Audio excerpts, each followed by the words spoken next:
Angle 4, cultural collision. The battlefield on Okinawa was not only a clash of armies, it was a collision of values. Imperial Japanese military culture had been shaped by decades of doctrine emphasizing obedience, endurance, and death before dishonor.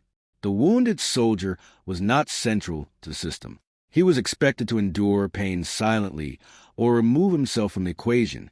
American military culture, by contrast, placed survival inside discipline.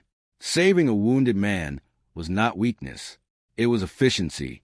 A trained soldier represented time, resources, and future capability. When Japanese troops witnessed American medics treating enemy wounded, the act did more than surprise them.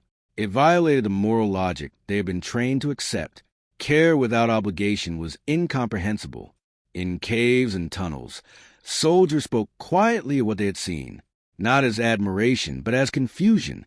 If the enemy could show restraint under fire, what did that mean about the war they were fighting?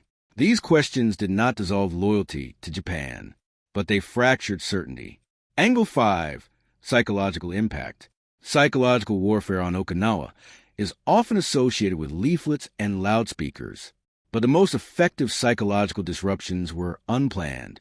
A wounded man treated instead of executed carried a message no pamphlet could match.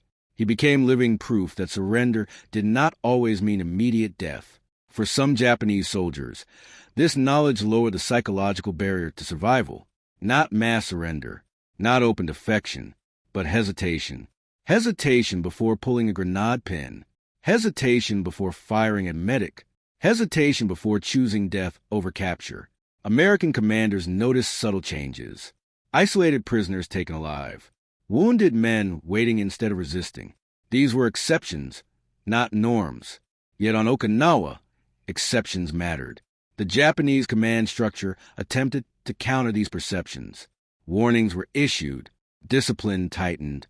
The narrative of enemy cruelty was reinforced. Still, experience proved harder to erase than instruction. Angle 6, the witnesses. American infantrymen watched their medics with a mixture of awe and reliance. They knew the risks. They saw medics fall, yet they also saw them continue forward. This reinforced unit cohesion. A soldier who knows he will be treated fights differently from one who expects abandonment. Some soldiers later recalled moments when treating enemy wounded angered them. Friends had been killed. Patience was thin, yet discipline held. Orders were clear. Medics were supported. Security was provided while care was given. On the Japanese side, survivors who later spoke or wrote about Okinawa often mentioned medical encounters as moments of cognitive rupture, not decisive in military terms, but unforgettable. They remember the shock of bandages instead of bullets, the sound of English spoken calmly, the realization that the enemy operated under a different moral code. As Okinawa's fighting intensified in May 1945, these moments of contradiction became more frequent, not less. Casualties surged. Medics worked beyond exhaustion. And then the battle reached its breaking point. The fighting moved south into a final, compressed zone where resistance, desperation, and suffering reached their peak, and where the treatment of the wounded would collide with the raw reality of total war. By May 1945, the battle for Okinawa had narrowed into a killing ground. The Japanese defensive line had collapsed inward, compressed against the island's southern tip. Every ridge, every cave, every ravine became contested ground. Rain returned. So did mud. American units advanced only after sustained artillery preparation. Naval guns fired from offshore. Airstrikes cratered known positions. Yet when the infantry moved, resistance reappeared from places thought destroyed. Casualties reached their highest levels. The Shuri Line, once the backbone of Japanese defense, had fallen, but the collapse did not bring surrender. It brought desperation. Japanese soldiers fought from caves packed with wounded. Medical supplies were gone. Food was scarce. Water was rationed. In many positions, the wounded were left where they fell. There was nowhere to move them.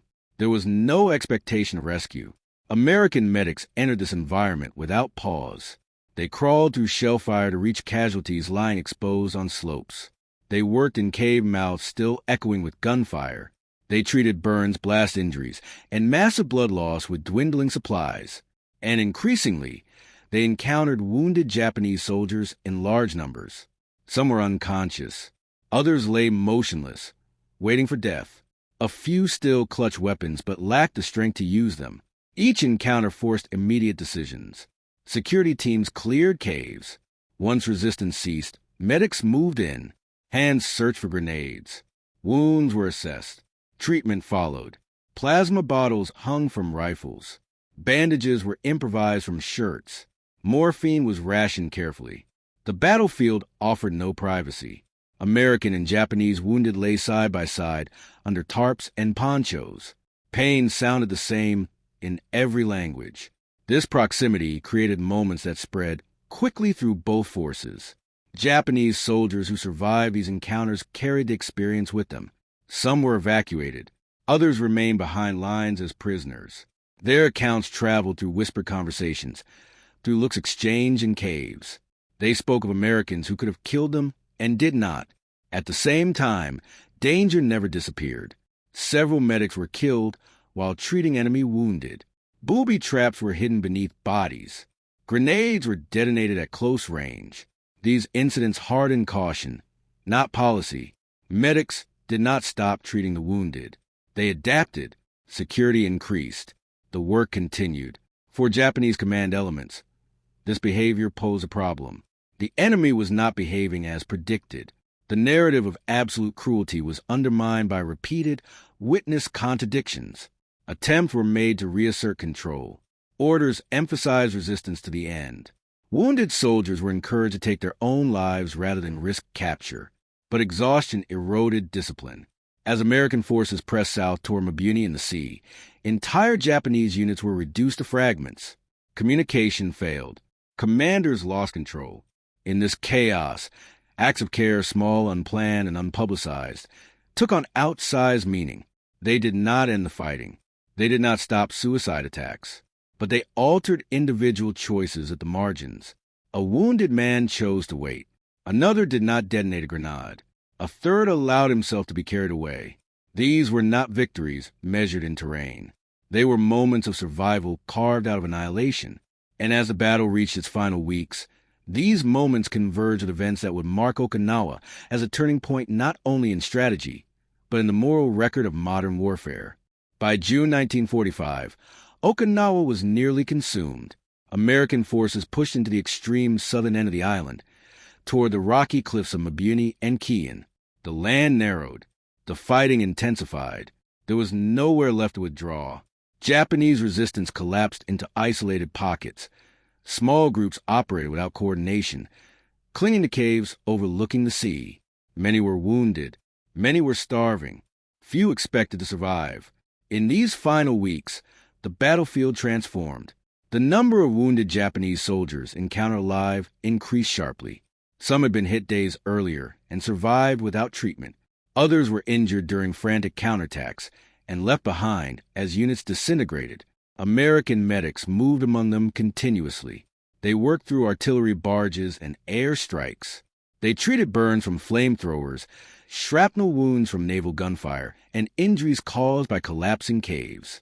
They did so with exhaustion etched into their movements. The most profound change came not from orders, but from observation.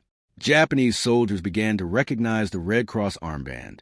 They learned its meaning not from manuals, but from experience. Some stopped firing at medics. Not all, but enough to be noticed. In several documented cases, wounded Japanese soldiers made deliberate efforts to signal they were incapacitated, raising hands, dropping weapons, remaining still. These gestures were tentative, fearful, and often misunderstood. When treatment followed, the effect was immediate and lasting. Men who expected execution found themselves bandaged. Men prepared to die were given water. Some asked questions through gestures. Others stared silently, absorbing the contradiction. For American units, this phase of the battle was emotionally complex. Anger remained. Losses were staggering. Entire companies were reduced to skeleton strength. Yet the act of treating enemy wounded introduced moments of restraint in an otherwise merciless environment. Soldiers guarded medics as they worked. Fire teams provided cover not only for assaults, but for evacuations. Captured Japanese wounded were increasingly sent to rear medical facilities. There, they received continued treatment, sometimes alongside American casualties. For Japanese officers who survived, these experiences left deep impressions. Post-war testimonies and interviews would later describe moments of disbelief at the cleanliness of American medical stations, the availability of food, the professionalism of care. None of this erased the battle's brutality. More than 12,000 Americans were killed on Okinawa. Japanese military dead exceeded 100,000. Civilian losses were catastrophic. Yet within this devastation, a turning point emerged. Not a tactical one, a human one. The realization that the enemy was capable of restraint undermined the absolute framing of the conflict.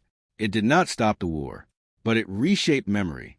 As organized Japanese resistance ended on June 21st, 1945, the caves fell silent. The guns slowed. The wounded remained. And those who survived carried with them stories that would challenge wartime propaganda long after the battlefield had gone quiet.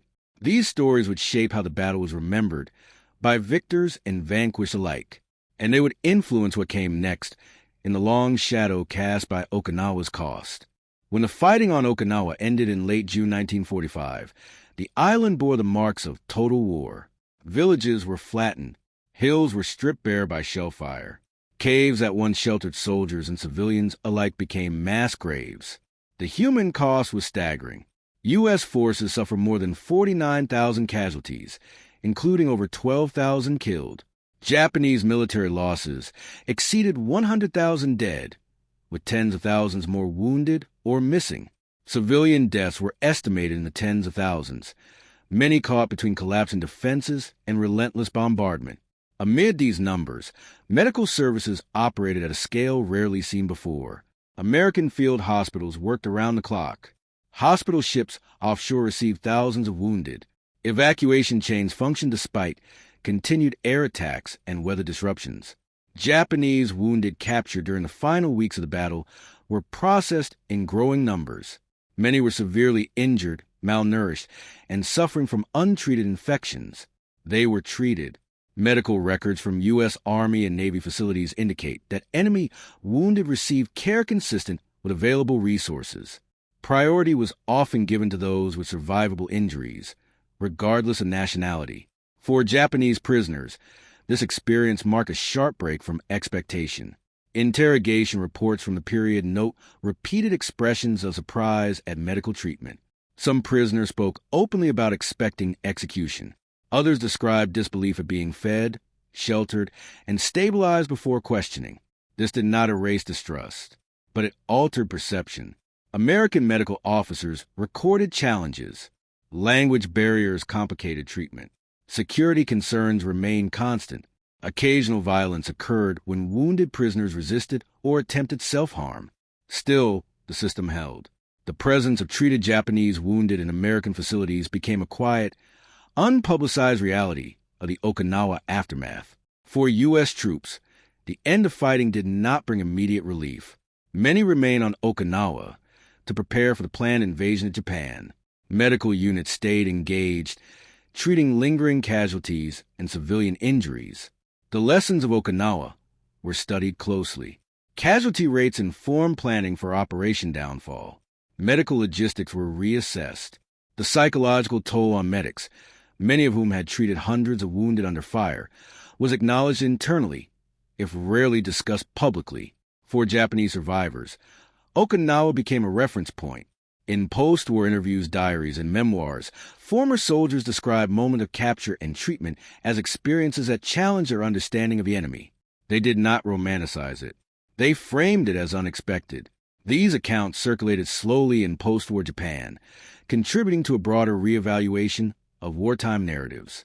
The immediate aftermath of Okinawa was defined by exhaustion and mourning. But beneath the devastation, a quieter legacy was taking shape. One tied not to victory or defeat, but a conduct under extreme conditions. That legacy would deepen as the war ended, and memories of Okinawa were filtered through occupation, reflection, and historical distance.